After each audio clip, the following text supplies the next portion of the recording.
নিশ্চয়ই মনে আছে মৃত মায়ের জন্য কান্না করা শিশুর কথা। ওই ভিডিও সামাজিক মাধ্যমে ছড়িয়ে পড়ার পর কেঁদেছিলেন নেটিজেনরাও। মাহারা ওই শিশুটির চিকিৎসা চলছে হাসপাতালে।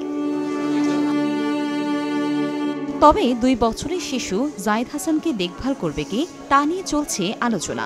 এরই মধ্যে কর্তৃপক্ষ জানিয়ে দিল স্বজনদের কাছে নয়, দত্তক দিতে চায় তারা।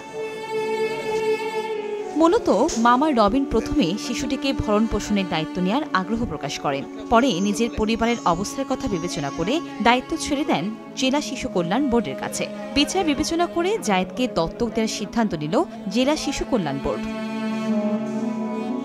এখন পর্যন্ত বেশ কয়েকজন দম্পতি শিশুটিকে দত্তক নিতে আবেদন করেছেন। রোববার ময়মনসিংহ শিশু কল্যাণ বোর্ডের সভা অনুষ্ঠিত হয়। সেখানে প্রতিষ্ঠানটির সদস্য সচিব জানান, দত্তক নিতে আগ্রহ দেখানো 10টি পরিবারের সঙ্গে তারা কথা বলেছেন।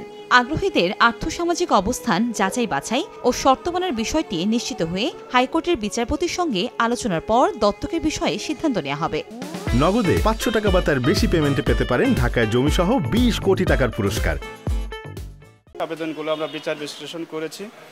তবে যেহেতু এখানে হাইকোর্টের একটা রিট ছিল, বিষয়টা তারা সবসময় নজর রাখছেন।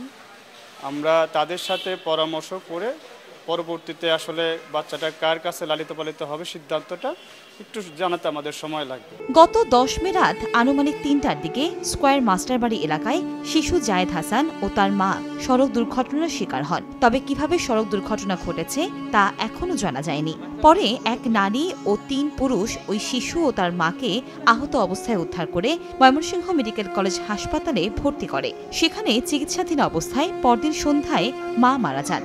আহত শিশুটি মাথায় আঘাত নিয়ে 26 নম্বর ওয়ার্ডে চিকিৎসাধীন। প্রথম দিকে মায়ের জন্য অনবরত কান্না করলেও এখন খানিকটা থেমেছে। সময় সংবাদ, ময়মনসিংহ।